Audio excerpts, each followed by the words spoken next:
क्षेत्र में बहुत बहुत स्वागत करता हूँ, बहुत बहुत स्वागत करता हूँ। माननीय इस पर विश्वास किया और पूरे लोकसभा की जनता ने, पूरे लोकसभा की जनता ने मेरी लड़ाई अपनी लड़ाई बना ली।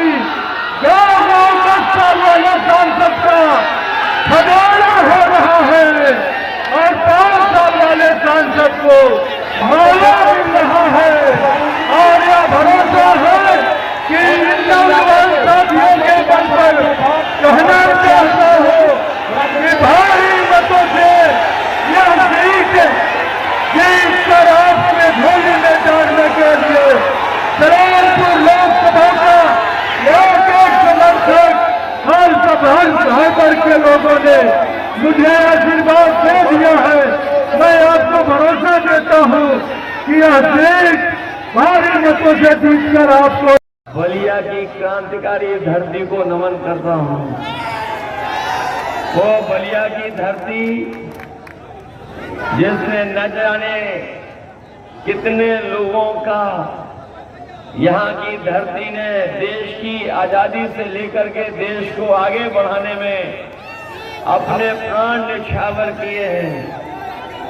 मैं ऐसे बलिया के सभी महापुरुषों को नमन करते हुए मैं आप सबका बहुत बहुत धन्यवाद प्रकट करता हूँ। वही मैं कह सकता हूँ, बार बलिया का बल समाजवादी पार्टी को जिताने जा रहा है।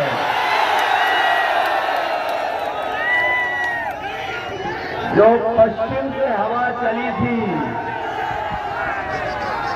जहां पहले चरण से वोट पड़ा था, पश्चिम से जो शुरुआत जीत की हुई थी, वो मैं समझता हूं 7वें चरण में भी उससे ज्यादा उत्साह के साथ जीत की तरफ इंडिया गठबंधन बढ़ रहा है। और आपने देखा होगा अभी 6वें चरण में जो बम चुका है, जो लोग 400 पार का नारा दे रहे थे, जो 400 पार का नारा दे रहे थे, वो 7वें चरण में 400 हार करके जाएंगे। और मैं देख रहा हूं कि जनता का गुस्सा लगातार बढ़ता चला रहा है।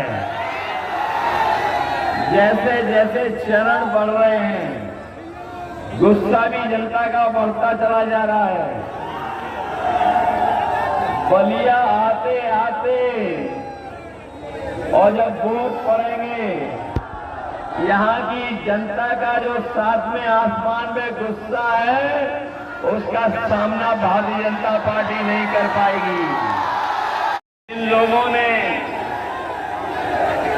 जनता को समय समय पर झूठी बातें और झूठे वादे किए थे।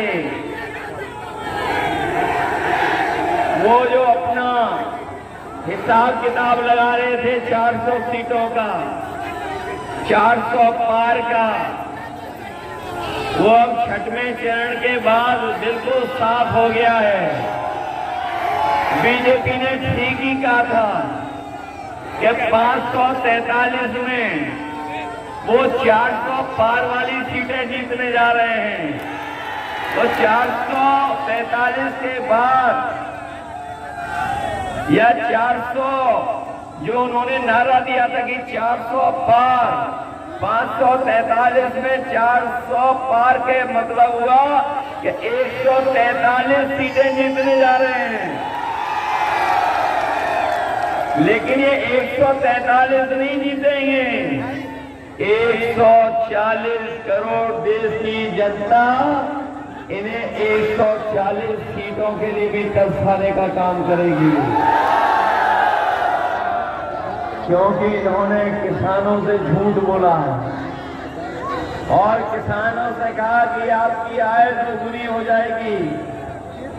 हमारा किसान गरीब जानता होगा, मेहनत कर करके इस महंगाई में लागत लगा करके उसने जो फसल तैयार की, लेकिन जब फसल तैयार होकर के बाजार या हटिया पे पहुंची तो हमारे किसान को वो कीमत नहीं दिला पा रहे, न लाभ दिला पाए।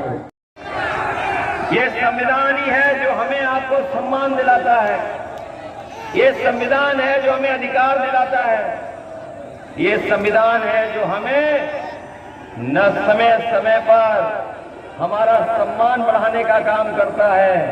हम उनको कहना चाहते हैं, अगर आप संविधान बदलने को निकले हो तो इस बार भारत देश की जनता और खासकर यूपी की जनता पूरा पीढ़ी परिवार मिलकर के संविधान बदलने वालों को बदलने का काम करेगा।